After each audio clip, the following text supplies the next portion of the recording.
The nerdy Heli simmer.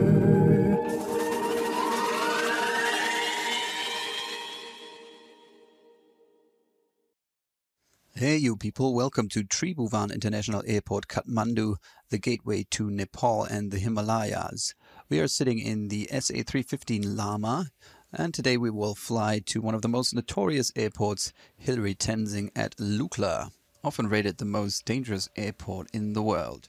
So let's jump inside and have a look at the Collins pitch indicator. The Lama does not have a torque gauge. Instead, we rely on this instrument to show us how much collective we are allowed to pull depending on the current density altitude.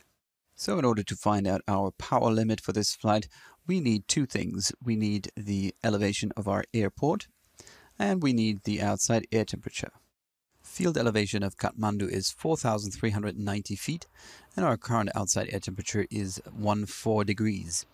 Now we'll align the outside air temperature of 14 degrees on the left outer scale to match field elevation on the inner scale. 4,390 feet times 0.305 equals 1,339 meters. Now we reposition the clickable outer ring so that 14 degrees on the outer scale is directly opposite to 1,339 meters on the inner scale. Once we did that, we take a look at the lower right-hand quadrant of the instrument. The white arrow shows us our current density altitude, which is between 1 and 2 kilometers, so 1.5 kilometers. The last step is to move that little bug here to point directly between 1 and 2 on the innermost scale that you can see in the upper right-hand quadrant of the instrument. Just quickly need to deactivate the automatic setting of the pitch indicator, and then I can move that bug. So this is the maximum pitch that I can pull on this flight. You can see as I raise collective how the needle responds. Checking that the rotor brake is disengaged, so pushed in. Quick control check here. Right beside the collective we see the white fuel lever, which should be in the aft position for engine start. Similar to the SA341 Gazelle, the Artust engine can be started without engaging the rotors. Very simple engine start, battery and generator on, as well as our anti-collision light. Now for the caution warning light test, there is a test button that you wouldn't find in the real aircraft. There you would have to press each and every one of those lights to make sure that they work. Fuel pump to on for 20 seconds before engine start. You can use the timer.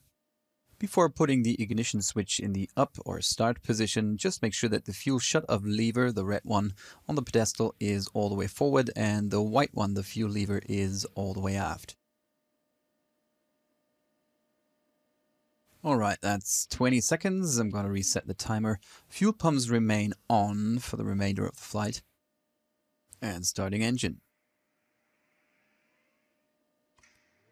On the dual tach we can see the engine RPM rise, that's the big needle, and I particularly like how the needle shakes a little bit at the beginning.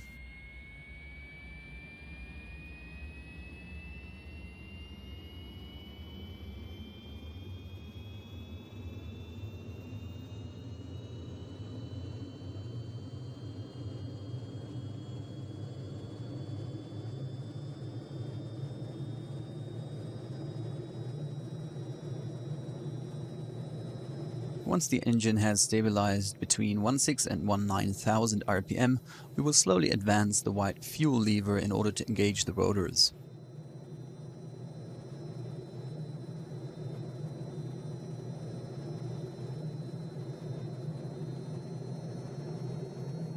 Once the blades start to turn, we wait for the rotor RPM, indicated by the small needle on the dual tach, which is just now rising, superimposes with the engine RPM needle. Another very nice detail is if you look at the cyclic stick, it sort of shakes and wiggles as the rotors speed up. Once rotor RPM and engine RPM are synced, I will again slowly advance the fuel lever until it's all the way forward. For safety reasons, the turbine of the Lama can only be shut down if the fuel lever is in the idle position. So there's a little test that I do. I simply put the ignition switch in the off position and check that nothing happens. I do that as we listen in on the ATC of Tribhuvan. This is Tribhuvan International Airport, Airport ATC information, Bravo. At time 2050 special. Expect our nav or VOR approach. Landing and departure runway 2.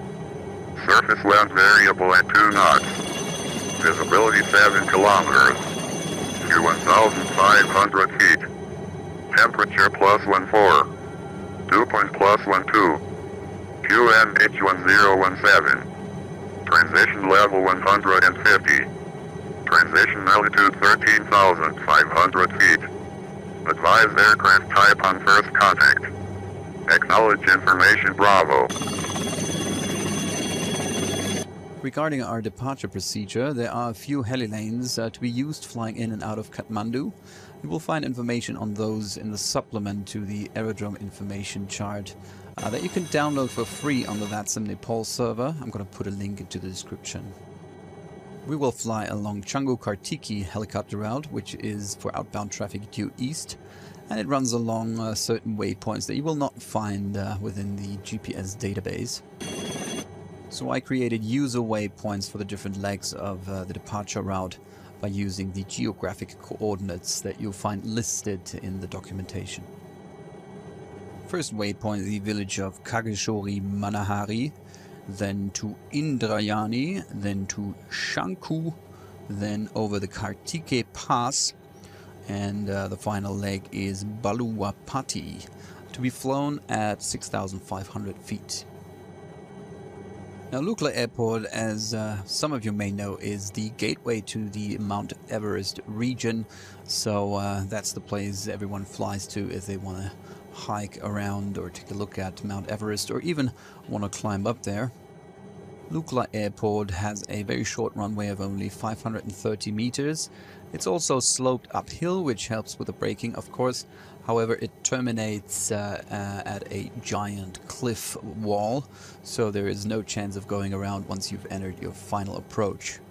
Therefore, only helicopters and short takeoff and landing aircraft such as the de Havilland Twin Otter are allowed to land there.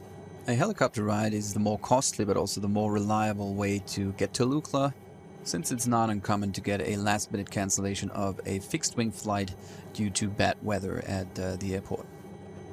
Kathmandu Tower, helicopter 9 November Alpha Lima Charlie. Helicopter 9 November Alpha Lima Charlie, good morning from Kathmandu. Good morning, 9 November Alpha Lima Charlie, a SA315 Lama at Pet 10 with Bravo. Request VFR departure via Canggu Kartike for Lukla. 9 November Alpha Lima Charlie, you are clear to destination Lukla VFR flight. You requested 8,000 feet, so not above 8,000 feet, squawk 3541. Get to Lukla, not above 8,000 and 3541, 9 November Alpha Lima Charlie. Alpha Lima Charlie, read back to correct. 9 November Alpha Lima Charlie, ready for departure or taxi. 9 November Alpha Lima Charlie, you can taxi at your discretion, you're clear for departure, surface wind is calm, QNH 1017. 1017, and then we'll depart straight from the helipad. 9 November Alpha Lima Charlie. Alright, we picked up the SA315 Lama by Philipp Ubbens into the air. It's a joy to fly, it's very responsive but yet stable. Notice the translating tendency that causes us to hang right skid low in the hover. You will also see that my hovering sweet spot of the cyclic is a little bit right and aft of the center position. Notice the two static Bell 206s on the helipads, that's very nice. If you wonder which scenery I fly in, it's the Payware scenery by CBD of Tribhuvan International Airport. It is very nice, you have great custom objects, very nice textures, and a lot of details in the scenery. Remember that the power pedal in French-built helicopters is the right one. As we accelerate, the aircraft wants to roll to the left, so I have to make right cyclic inputs, as you can see. And there's the effective translational lift causing the helicopter to pitch up at around 20 to 30 knots. For an explanation of these terms, I recommend watching my video Climb, Cruise and Descent which is a part of my series How to Fly a Helicopter in a Sim. Regarding my conversation with Tower, I did a small mistake in my flight planning. Apparently I forgot to change the cruise altitude of my previous flight plan, so it was still at 8,000, and of course Hillary Tenzing has a field elevation of 9,337 feet, so good luck with that. That also explains that our controllers seem to be a little bit confused on our VFR clearance there. There was a question in the comments about when to directly take off from a helipad or a non-movement area. Well, that depends. See the Manohara River on our right-hand side. It depends mainly on what is allowed at the specific airport that you fly in and out of. It also depends on the region that you fly in. If you fly in the US, more often than not, you will be cleared to take off from or land at the ramp. Now, if you fly in Germany, for instance, you will most probably be treated as a fixed-wing aircraft entering traffic patterns and landing on runways and departing from runways. Alternatively, they might have you taxi to specific final approach and takeoff areas, FATOs, from where you would start your departure. But to summarize, it's at the controller's discretion whether or not he lets you take off from the ramp or from an FATO, or if he tells you to use a runway. As we reach the first waypoint, let's talk about the Lama. It's not a very fast aircraft. It was designed for the Indian Army, for hot and high conditions. The higher your altitude and the outside air temperature, the lower the air density. Reduced air density will lead to your Air Force producing less lift, and you will also have a higher demand on engine power. That's what makes flying in mountainous areas so very challenging, because you usually operate the helicopter close to its performance limits. Due to its lightweight and its powerful engine, the Lama performs very well within the aforementioned conditions, and even though it is dying out, it is still in use, for instance in Switzerland and in the Italian Alps. Another danger of mountain flying, of course, are high winds and rapidly changing weather conditions. Usually the minimums for safe operation of a helicopter are quite a bit lower than those of fixed-wing aircraft, and that's the reason why helicopters might still be able to fly to Lukla when fixed-wing aircraft can't. Having no autopilot at all, the Lama of course requires hands-on flying, constant control inputs to keep course and maintain your altitude. The Lama may not be the most beautiful helicopter, however the visuals are quite stunning in my opinion. Also, the flight model was very convincing right out of the box, so my compliments to Philipp Ubbens. That is very good work. Gute Arbeit. System-wise, the Lama is also not a complex aircraft, so everything is kept very simple. However, the attention to detail is also very impressive on this one. For instance, the vibrations and the shaking of the cyclic stick, the little shaking of the needles, as well as the correct implementation of that pitch indicator that I showed you at the beginning.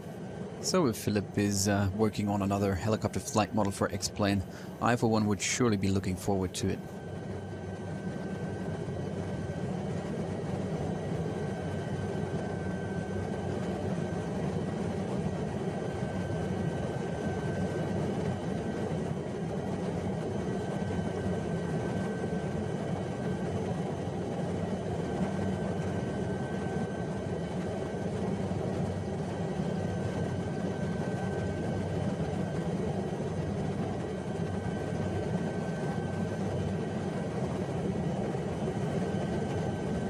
Alright, coming up ahead is now the Kartike Pass. I'm not really sure where the pass is. Let's see. Keep in mind that real-life coordinates not necessarily have to match with the coordinates or locations within X-Plane. It's also important to check the geodetic reference system that a chart uses and make sure that it is the same that your GPS uses. Otherwise, there could be a mismatch or sort of a navigational error, which can be small but can also be dramatic in some circumstances.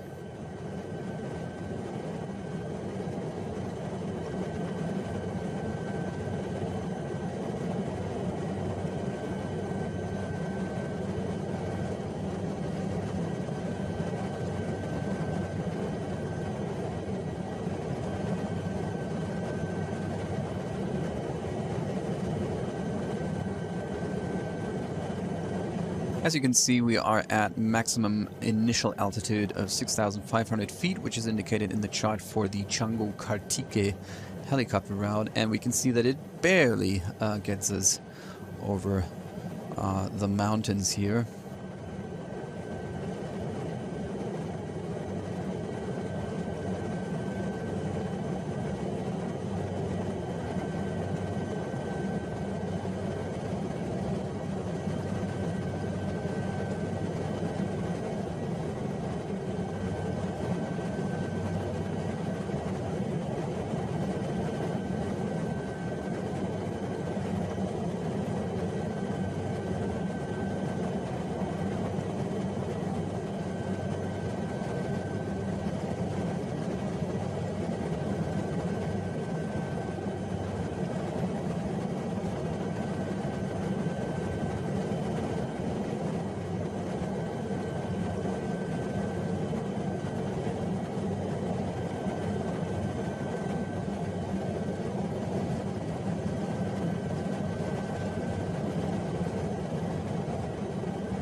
One more waypoint to go. We're leaving the airspace of Kathmandu.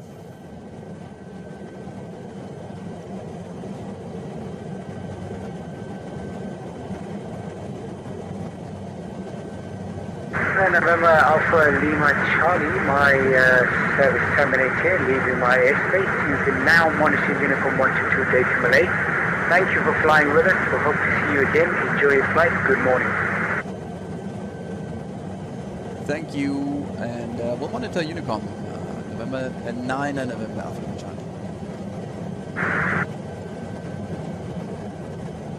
What a very nice and polite controller. We are cruising along at 100 knots, which is typical cruise speed for the Lama. Indicated airspeed is 90 knots, and we still have a little margin on the pitch indicator, so I could pull a little more collective, but yeah, I think 95 knots, that would be it for today.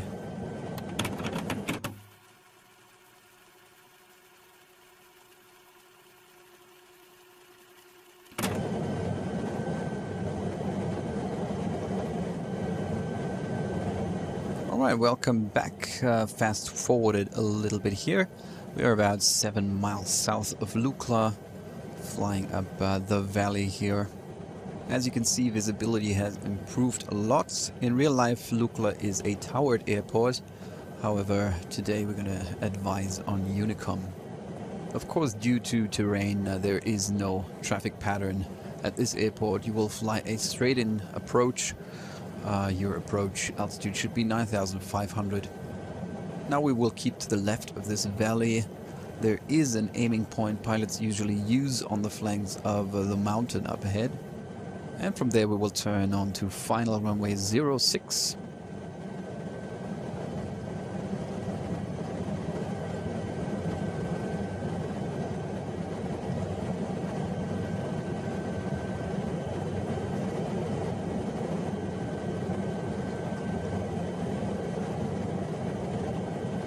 Lukla traffic, helicopter 9 November Alpha Lima Charlie, 7 miles south at 10,000 inbound for landing, runway 06, Lukla.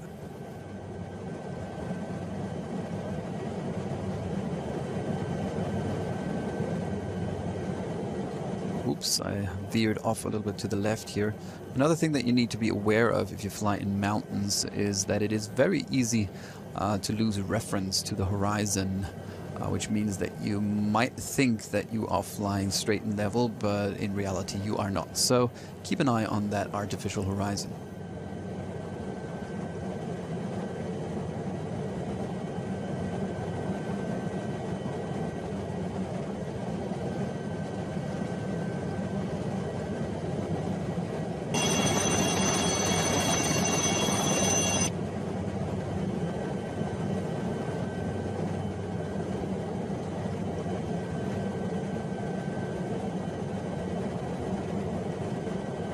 The scenery I use for Lukla is part of the payware scenery by Frank Dainese. It is called Everest 3D Park, or Everest Park 3D, and it features another airport, I forgot the name, and a few helipads. as well as the Mount Everest base camp.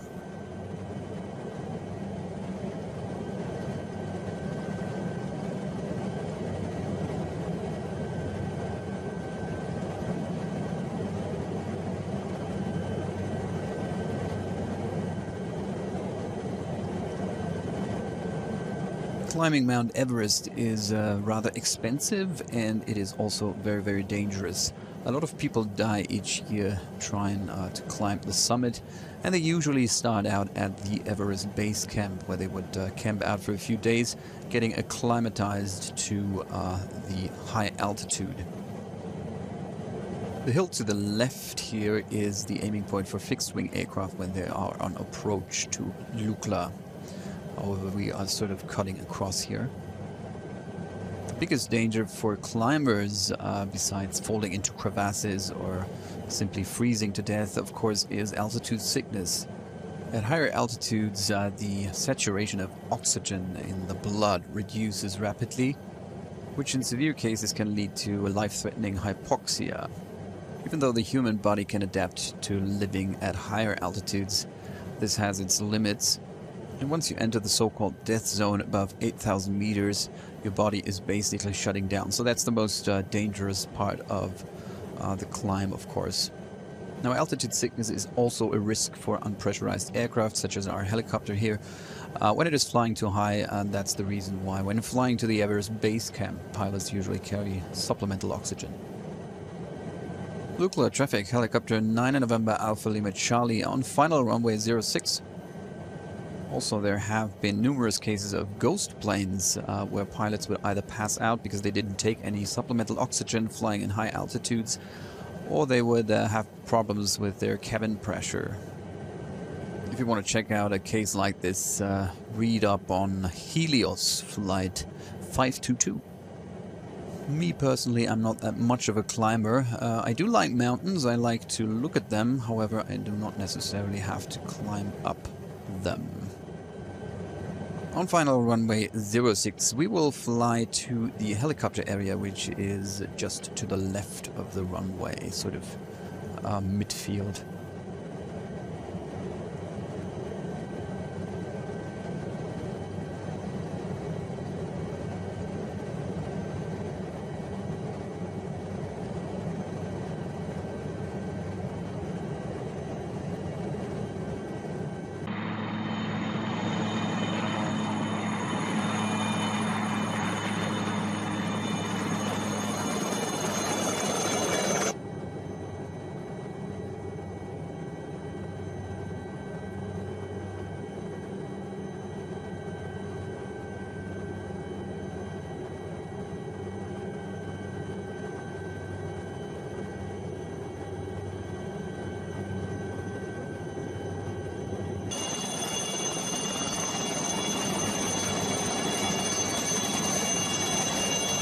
Lukla traffic, 9 November Alpha Lima Charlie cleared the runway.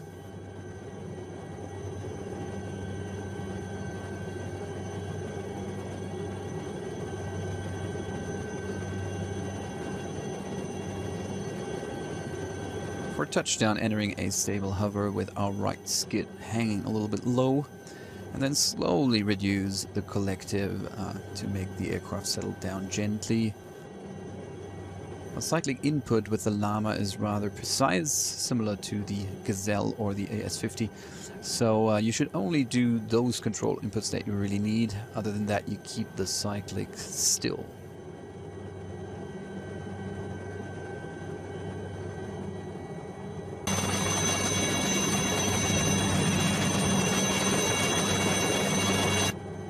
Alright, we're down. Shutdown procedure is very simple. Just pull back the fuel lever into the idle position, wait for 30 seconds, and then you can shut down the engine.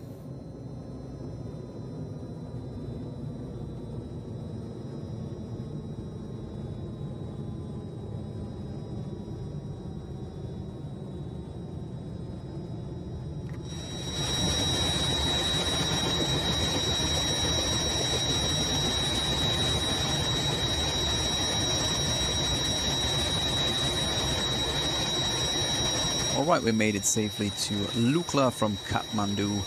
I might do another video flying up to Everest Base Camp. The SA315 Lama is a very detailed simulation by Philipp Ubbens. Again, my compliments. That is quite an accomplishment. Flight dynamics are very convincing, definitely up to par with Cohen Sims or Dreamforce flight models. It's responsive, but yet very stable. So you're going to have a lot of fun with it. I don't fly it that often, and I wonder why that is. Maybe because the Lama never was my favorite helicopter. However, this is a very good product. Now we'll switch off any electrical equipment, our anti-collision lights, the pitot heating, and oh yeah, another thing, with these three-bladed helicopters such as the Gazelle, the Lama or the AS50, it is very important to have one rotor blade pointed straight ahead. The reason for that is that you want to avoid a rotor blade coming to rest directly above the engine exhaust. The heat from the exhaust can damage the rotor blade. Alright, batteries off. That concludes our little flight adventure into the Himalayas. Hope you enjoyed it, and I hope to see you around next time. See ya!